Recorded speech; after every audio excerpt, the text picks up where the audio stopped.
You're listening to the PRO Media Network, the next level in entertainment.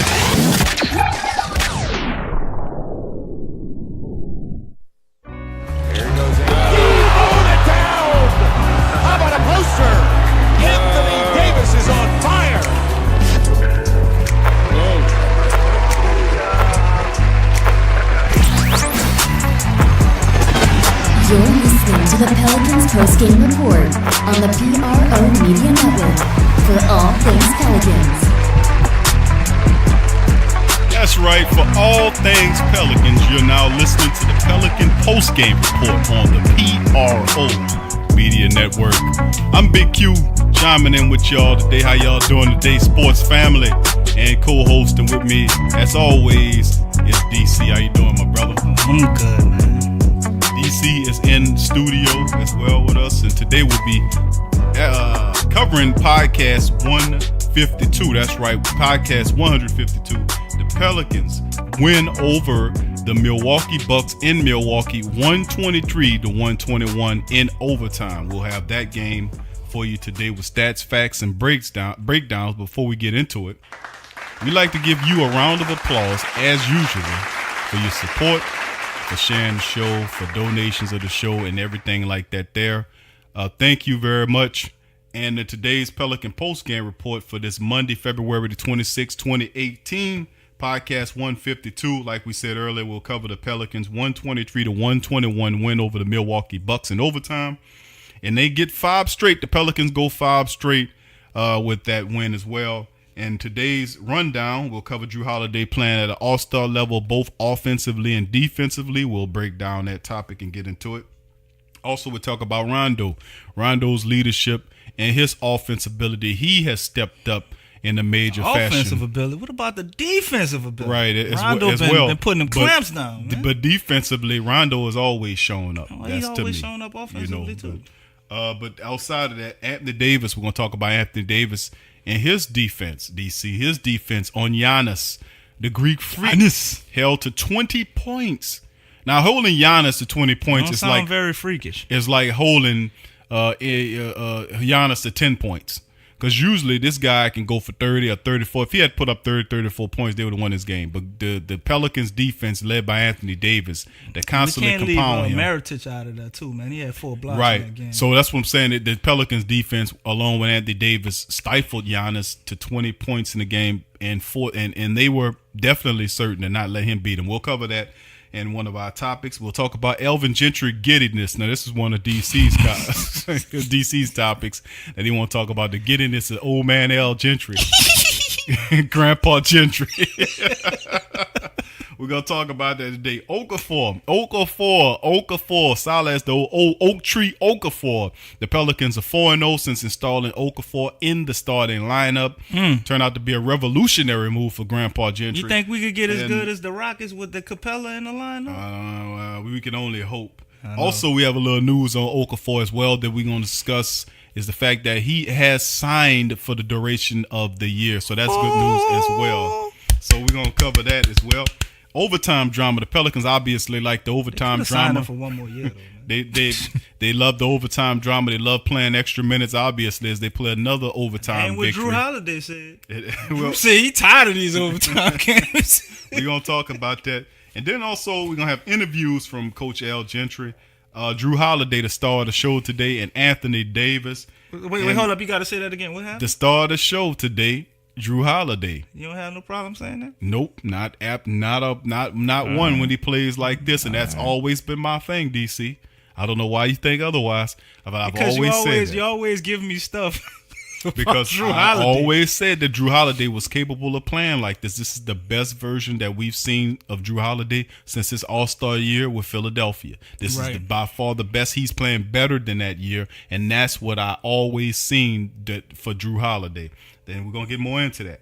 Also, if your bellies are not full yet with all those Pelican topics, we're gonna have to give you one more, and that'll be we'll preview the Phoenix matchup tonight in the Smoothie King Center between the Phoenix Suns and the Pelicans. We'll break it down with facts, stats, facts, breakdowns, and then we'll offer our predictions as well at the end of the second segment. Now, without further ado, let's get right into it. Pelican post-game report, show 152. Pelicans 123-121 win in overtime, DC, over those Milwaukee Bucks. Drew Holiday, obviously you look at it, Drew Holiday, the star of the show, 36 points, 9 rebounds. He had 6 assists, didn't turn the ball over, had 2 turnovers, very efficient. And then not to mention, he was as impactful on offense as he was defensively. Right. Okay, you want to speak to that? Oh, definitely. The Pelicans played like $1 million. Get it? But going into overtime, man, we seem to be a force to be reckoned with. And Drew Holiday stepped up huge, man. They played horrible in the first quarter. You know we always got to have one bad quarter. Right. But the thing to me, the real staple to this game was the fact that they put up the largest amount of points they ever put up. I think tied for the season in the third quarter. 38 points, man. That's a lot of points, right. Man. And this is I believe the fifth time we've come back from 18 points or more. Right. This season. That's huge, man. And that goes to I almost felt like we predicted it because we talked on the last show about how resilient the Pelicans are. Right. And they came out and gave us another resilient effort, and Drew Holiday even commented on their resilience and why they can win in overtime. So resilience, is the key. And that's the buzzword. And defense is as hard as difficult or crazy as that may seem with a 121 point right giving up. Defense, man, won us this game. Well, I mean, that's actually excellent commentary because when I'm looking at Drew Holiday over the last several games, he's averaging 24.1 points a game, about 5 rebounds and 6.6 assists while shooting over 50% from the field over the last 7 games. So Drew Holiday has really took his game to that ultimate level that we all knew and pushed and really said that he could. And then you got to look at it. Is the fact that Anthony Davis's numbers even over the last 4 contests, averaging almost 43 points a game. Matter of fact, 42.8 points over the previous That's insane, 4. Man. This is the last 4 game, averaging almost 43 points a game. Anthony Davis. Then he slowed down Giannis. Let's listen to Coach Al Gentry's take on the game and see how he feels about it. I don't know if that's the good news or the bad news. We seem to find a way to get into these overtime games, but. To me, the big thing is that if you look back, I think that's the 5th time that we've been down at least 18 and come back and won. So the good news, we've been able to do that. The bad news is I don't think we want to keep getting down 18. So, but I thought it was good. The first half, I thought the thing that bothered us most is not so much what they were doing, but we were turning the ball over. You turn the ball over against this team where you got Bledsoe and you got Giannis and Middleton on the wing coming at you, you have no chance to defend it. So I just felt like if we could ever eliminate the turnovers and just be, solid in our offense and take good shots, that we would have a chance to get back and set our defense. And if we did that, we would be okay. What were your impressions of Drew? It seemed like this was one of the best games of his career, I thought, today. Well, he's played well the whole year. Sure. And, maybe a little bit better than he normally would, but he's had some great games for us. And when we needed him most, I thought he went and got us baskets and made plays, but, to me, the big thing was I think the way he played on the defensive end was just as important as the baskets that he had. You talked before the game because you were asked by multiple people about Giannis. Did you like the way that he had a 6 for 18 game? And, I'll take it. No, I can't say that though. No, I can't. No. I mean, no. He's a tremendous player, and I thought we did a good job on him defensively, but. At the end of the day, he still can take it where he wants to and get it to the basket and do a lot of good things. I thought Drew and AD and the guys that guarded him did a great job on him today, but, that's one time. And I just thought the big thing for us, like I said, was that when we eliminated the turnovers, I thought we were able to then get into number one, a running game, and then number 2, I thought we did a good job of executing in the half court. People have talked about how Miric has played with good defense and he was physical, really physical against Blake Griffin, for example. But he had that one huge block tonight. And what were your thoughts on that play that he made there? Once again, I said to everyone that you can't take a stat sheet and look at it and determine if he played well or not. I think you have to look at the overall game.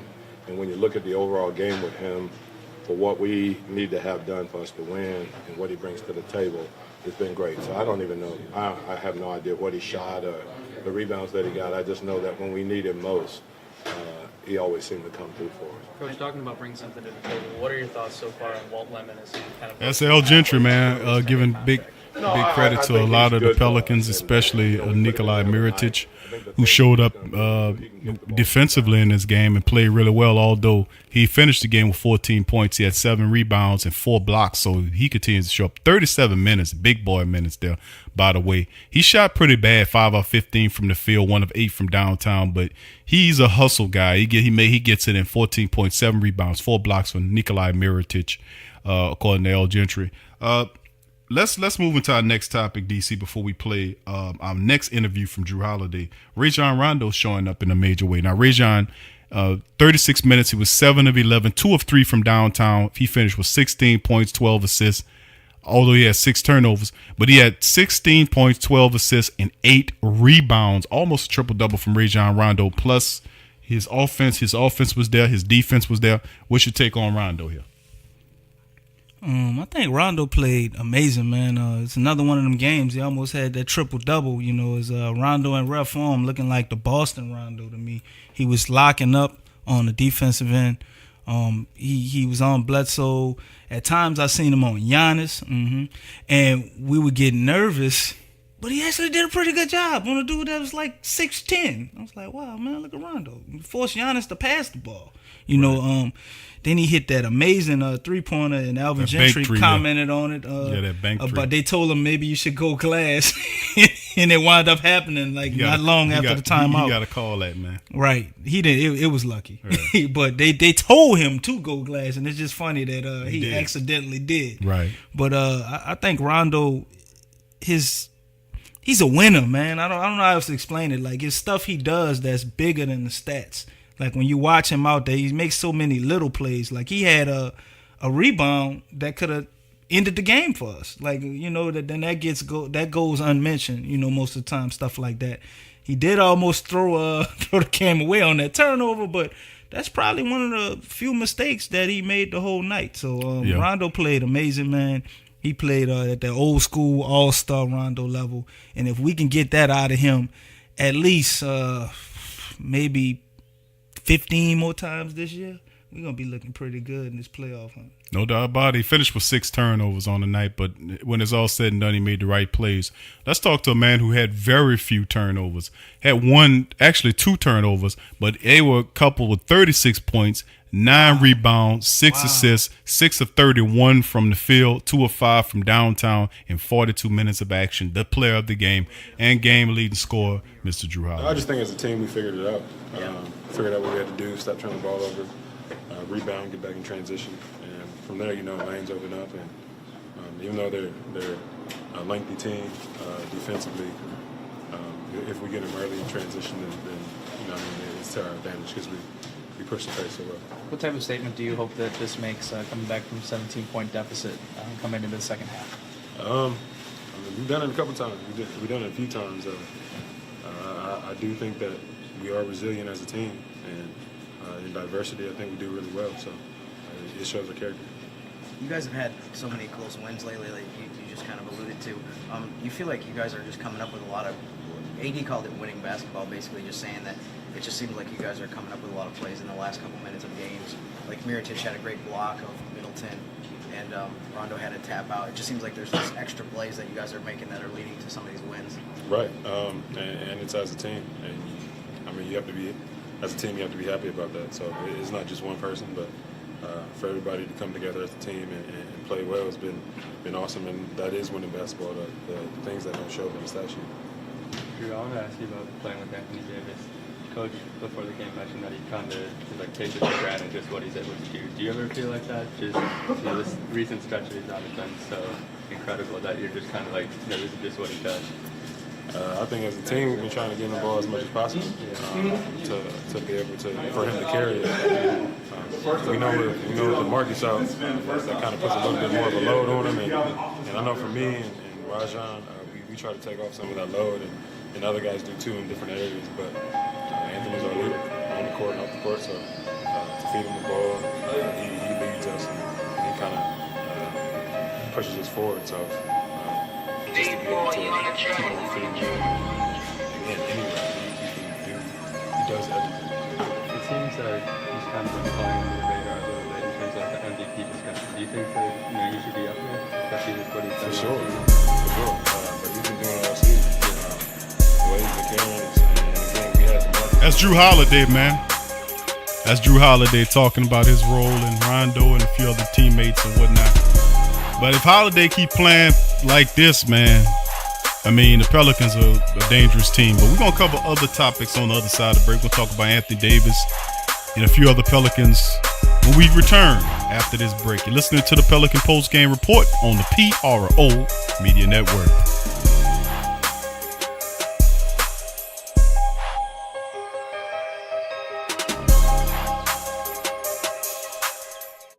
Get all the latest news and updates from your New Orleans Pelicans at the Pelicans Eye View, the new and official Pelicans Daily Journal, covering everything Pelican.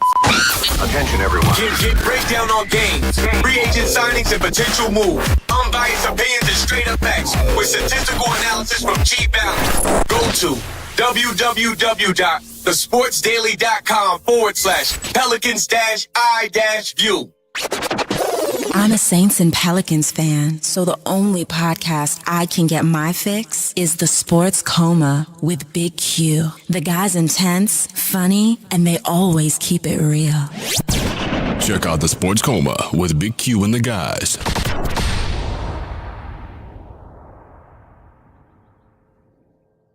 What's up, sports world? This Big Q from the Sports Coma with Big Q and the guys.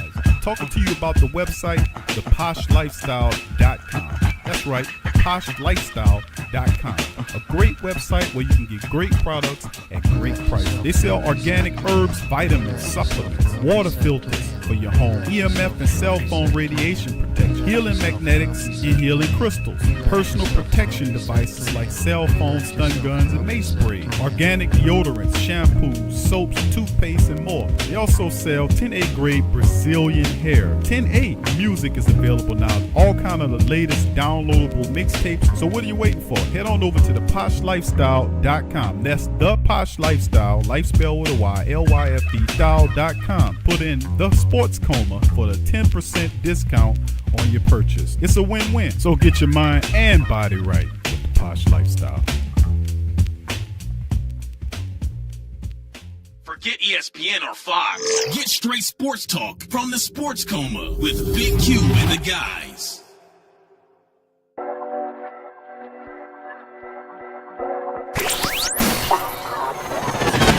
You're listening to the Pelicans postgame report on the PRO Media Network for all things Pelicans. That's right. Welcome back to the Pelican postgame report on the PRO Media Network. We recapping the New Orleans Pelicans 123-121 overtime win over a very difficult Greek freak-led Milwaukee Buck team. And Jabari Parker was back. He played really hard in this game. He came off the bench for 18 points in 24 minutes, and he was a problem for the Pelicans until they were able to kind of make it difficult for him. Greek Freak finished with 20 points, 6 assists, and 4 rebounds. The Pelicans really did a good job in pushing them down. 25 from Chris Middleton, 20 from Eric Bledsoe in a losing effort.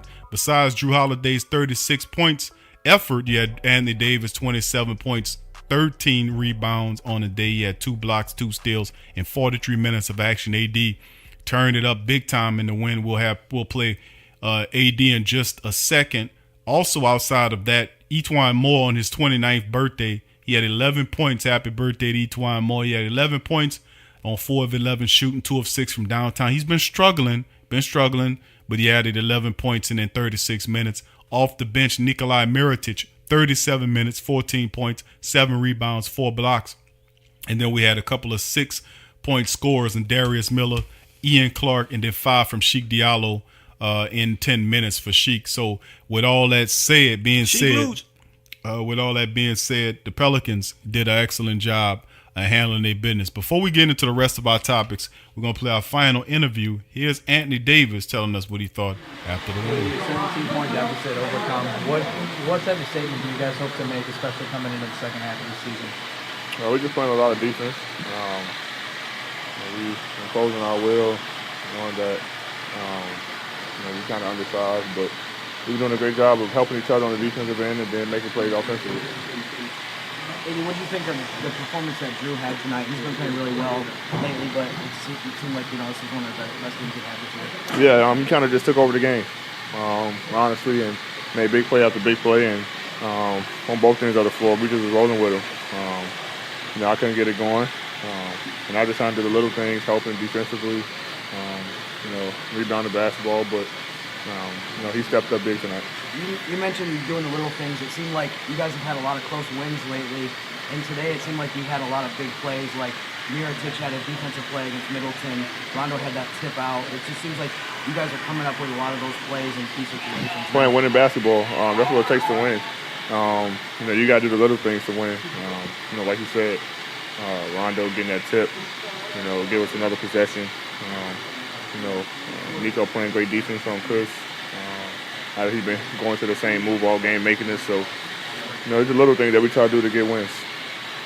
And you've been on an amazing stretch the last few games. Just how much of a responsibility do you feel to kind of, step up and lead this team without Boogie to make sure that you guys stay in the playoffs?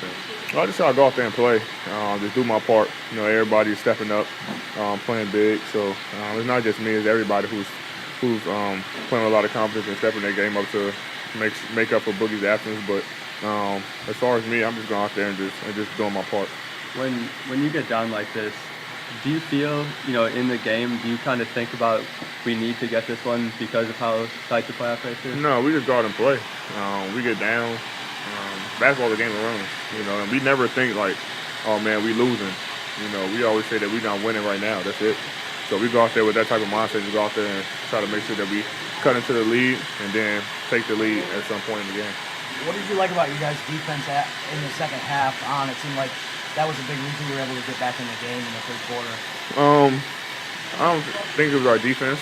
So we played pretty good defense in the first half. We just turned the ball over. Turnovers. They were getting a lot of points in fast break and in transition off our turnovers. So we just make sure that we got shots at the back every time down the floor.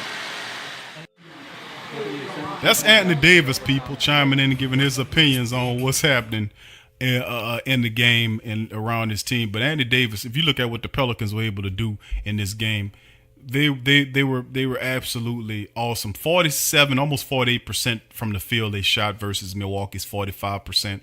That means 48% versus 45% from the field. They didn't shoot that well from downtown. It was 10 of 30. That's about 33% versus 7 of 25 for the Milwaukee Bucks. They were terrible, 28% from the field. The Pelicans, however, were 11 for 4 from downtown. The Milwaukee Bucks got a crap load of opportunities to go to the line. They had 29 attempts from the free throw line. They hit 26 of 29, which helped prolong this game. The Pelicans did out-rebound the Bucks really big by 13, 64-51. That was major. 22 assists. They were usually down from the 25 or so they usually dish out on the game. They did have 17 turnovers. They did have 15 turnovers or 14 turnovers at halftime, and they only turned the ball over a few more times after that. So they had, they actually tamped down on the turnovers, had 17 points, 17 turnovers, which allowed 21 opposition points versus Milwaukee's 14 turnovers to 20 points. So that kind of neutralized things. The Pelicans won on fast break points, 20 points to 14.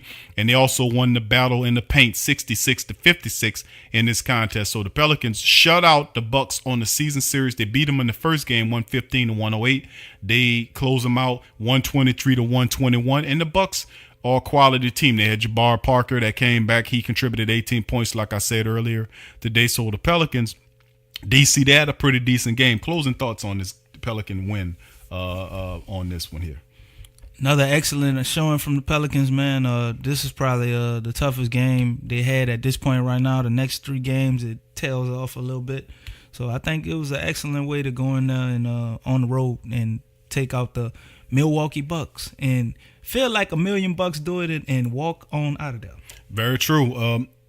And one little sidebar information on this game dealing with Anthony Davis and the defense. I know we glossed over it in the topic section, but if you look at some of the defense, how the Pelicans played this, they were determined to not let Giannis take over this game. 20 points from Giannis, the Greek Freak in this game, due to the fact that Anthony Davis was largely matched up against him. And when he turned and went to the paint, AD was there. Also, Rondo was there. Etwan Moore was there. They had an eye to limit what Giannis would try to do. Allowing him to, just holding him to 20 is basically like holding him to 10 if you don't let him explode for 30 or 34 points on you. Real easy, this guy can do that. Anyway, let's move on to our next topic. We talk about El Gentry's giddiness. As AD chimed in. AD, what's your commentary on the giddiness? I know that was something that you wanted to discuss briefly. Al Gentry happy, and I don't want to see a happy Al Gentry. I'm sorry, man. I want to see him man, angry. What's wrong with letting Grandpa be happy, bro? Because I want to see him angry and frustrated and motivated, because that's what turned the season around. So I want to see him keep that intensity that he had, or whatever type of pressure he's been putting on the team to get up to performing to this point. Because, usually when we get a little happy, we have a tendency to get a little lax. If that's the case, we face Al Gentry already too laid back. So if that's the case, well, if you're getting a little too happy there, hopefully that don't contribute to a trap game against Phoenix. We'll preview that. That's my point exactly. Okafor, let's talk about Okafor. Okafor, the team is 4-0 since signing Okafor to the first 10-day contract. Of course, he signed another 10-day contract not too long ago. Should be like 5-0, huh? Well, it's 4-0. 4-0. They on the 5-game winning streak. He didn't start the first game there against New Jersey. He didn't start that game. Team, though, right? He was on the team, but didn't start. But since you signed Okafor, they're 5-0. But since he started, they're 4-0. Either way, we'll take either one of those. Now the good news on the backside of his hard work and his dedication to come back in the game, Okafor is signed for the duration of the season. It's official today. He's signed for the rest of the season. And that's a very good thing for the team that have done to sign Okafor, because he's brought the defense, he's brought energy and effort. And I remember Okafor when he was with the Hornets early on. He must have been in pain or something, because I've never seen Okafor as jumping around and doing the kind of stuff he doing running since he was in college. Yeah, that's how he looked like in college. Right. So, DC, quickly, thoughts on Okafor signing for the rest of the year, and we'll run through these topics. That's amazing, man. I wish we could have signed him for another year. I think he should have been extended for next year at the least. The way he's playing right now, I don't see any signs of it slowing down, but I guess we got to see. Got about 27 more games left, so they want to see what he look like at the end of the season. Okay, let's keep it moving. The next thing we're going to talk about is the overtime drama with the Pelicans. The Pelicans obviously seem to like this overtime drama that they be going in. Of course, they were able to get over the Bucks with the overtime win. Of course, wasn't too long ago we had wasn't it the Heat? The Heat matchup went into overtime. Then we had what was prior to that? The Nets. Was it the Nets or the Pistons? Was it the Pistons? I don't remember. We have so many overtimes. Right. So I mean, you had. I know for certainly it was the Nets. They went into double overtime with the Nets. Like I said, it's numbers been probably get way up if you start counting the overtimes too. We had a couple of double overtimes. So what's the haps with that with the Pelicans? Of course, we knew what Drew Holiday said about that situation. Yeah, he said he tired of overtimes. Well, I mean they didn't, but that's just a remnant of the fact that you left one less play on the court that you could have made, one free throw that you might have missed, a layup that you might have missed, a defensive play that you didn't sell out to. A bad three-pointer when you shook off two defenders and had a wide open three that you could have hit to seal it in regulation. So that's a result. You agree with that? I agree with that. It's I say about 70-30, 30% on the players, 70% on coaching, because I feel like a lot of fundamental things late in the game when the emotions are heightened and the players' energy levels ended up, you got a little nerves going on. Game is coming down to the wire. I think we need to do a better job coaching to have them set up for certain situations and to prevent mental mistakes.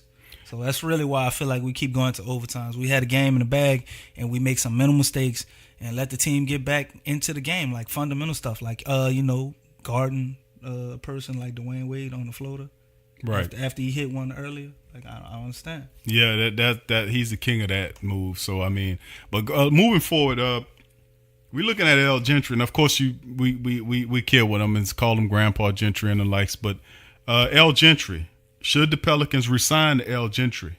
I know a few weeks ago, a lot of people was calling for his scalp or whatever's left of it. But but now, it's since the Pelicans are for a 5-game winning streak, they're looking good. They possibly a 6-game winning streak. Going into it, they could beat Phoenix and go into San Antonio, which that they're gonna start that 4-game road swing, starting that 4-game road string on a 6-0 mark, a streak. It's quite possible. Should Al Gentry come back quickly? I still think it's up in there at this point because we've seen the Pelicans, maybe not this big of a swing and this much momentum, but we've seen them play amazing before. And then the ceiling come caving in like it did that one time before during Mardi Gras.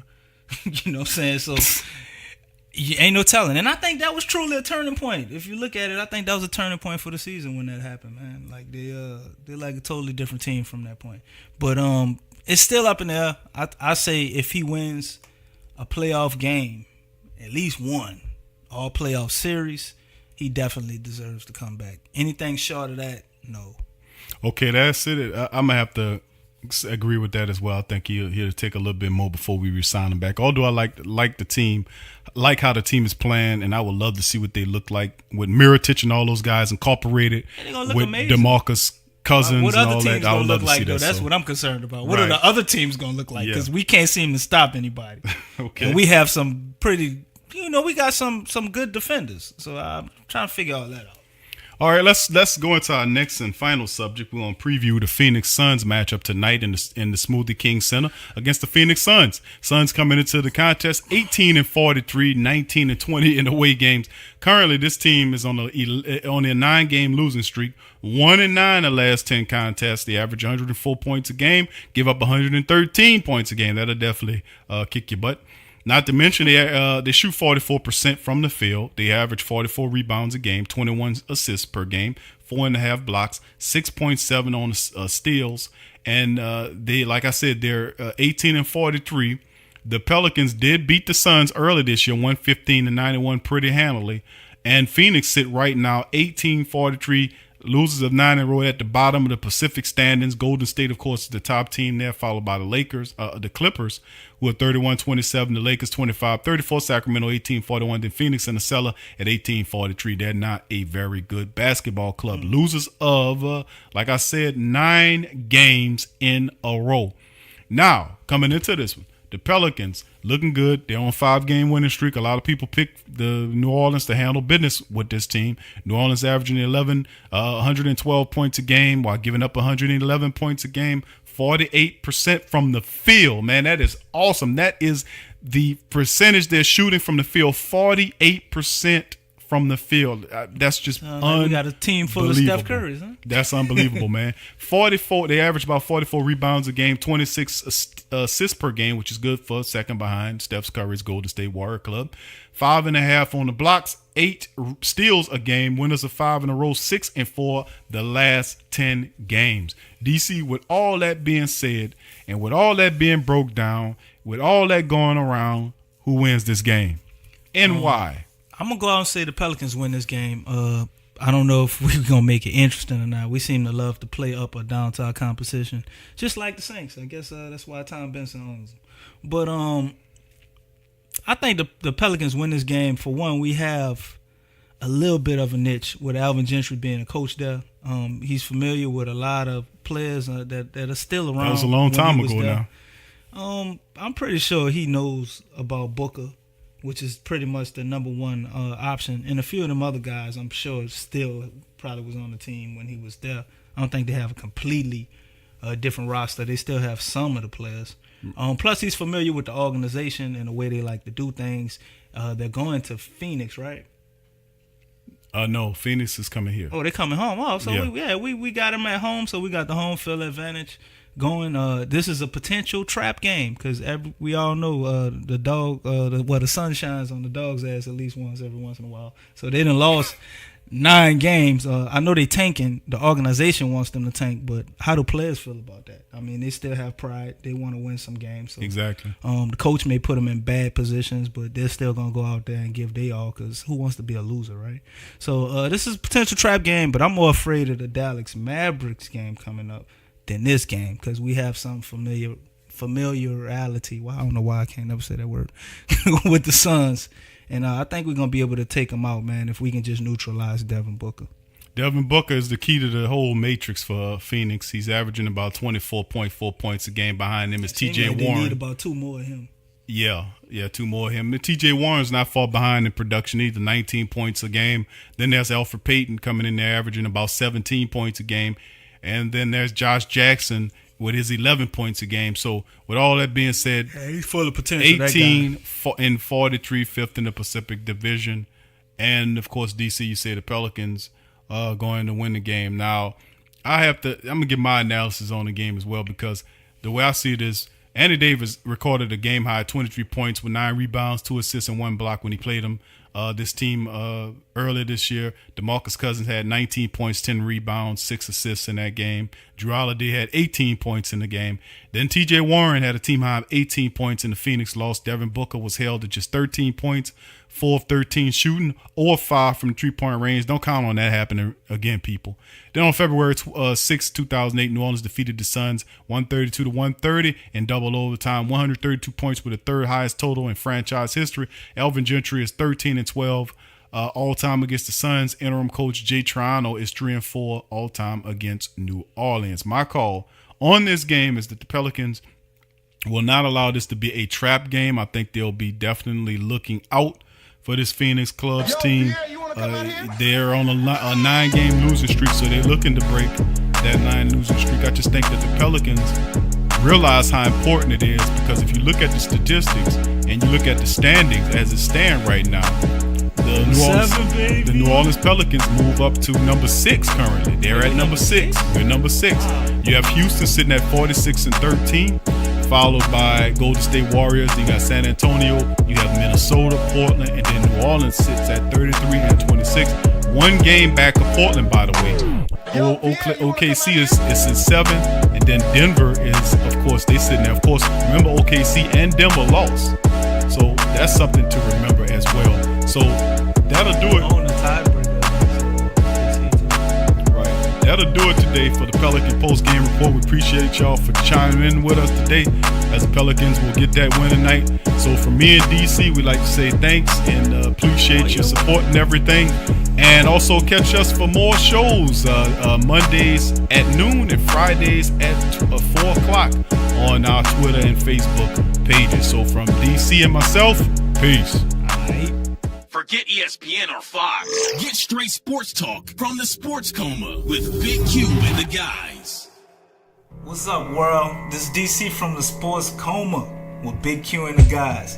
Have you ever been sitting in front of your computer screen, or in traffic, tired, lacking energy, feeling drained?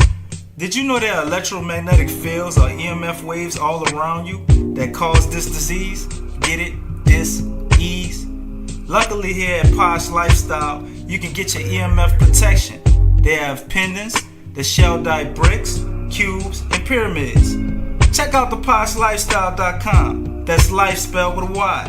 PoshLyfestyle.com for all your health needs. So get your mind and body right with a Posh Lifestyle. Clear, clean, great-tasting filtered water. We're all thirsty for it. But in the U.S. alone, an estimated 2.5 million plastic bottles are added to the environment each year in search of the perfect drink of water. There has to be a better solution, and there is. Crystal Quest, a leader in the manufacturing of water filtration technology, has been providing clean, drinkable water for 20 years. With a deep commitment to providing the highest quality products and excellent customer service, Crystal Quest has been recognized by such leaders as Consumers Digest, Dr. Oz, and Colin Ingram's The Water Drinking Book. Providing cost-effective, reliable water filtration systems for residential, commercial, and industrial customers worldwide, offering our customers the cleanest and most environmental-friendly drinking water at a rating of high purity.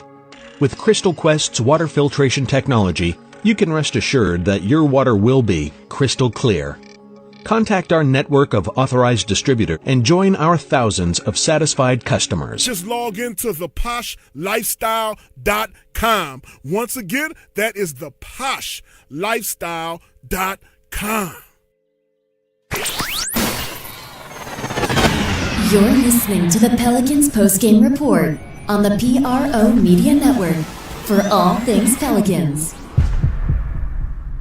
In today's world, children are bombarded with negativity on television, online, and at school. Our kids need to have a positive outlook on life and the world around them. I want to share with you a valuable resource you can use to bring positivity into your child's life. It's the new book, 101 Powerful Children Affirmations, a guide to positive child self-image, from author and dad G.J. Barabino. This is a simple guide loaded with wonderful and inspirational affirmations designed to uplift young people's spirits. This positive and powerful children affirmational is chock full and loaded with wonderful inspirational sayings that will lift your child's self-image to whole new levels through the awesome power of spoken word. 101 Powerful Children Affirmations, a guide to positive child self-image, from author and dad G.J. Barabino. Available on Amazon. Order a copy for yourself, your child's teachers, or anyone you know with children. 101 Powerful Children Affirmations, a guide to positive child self-image. Order your copy today.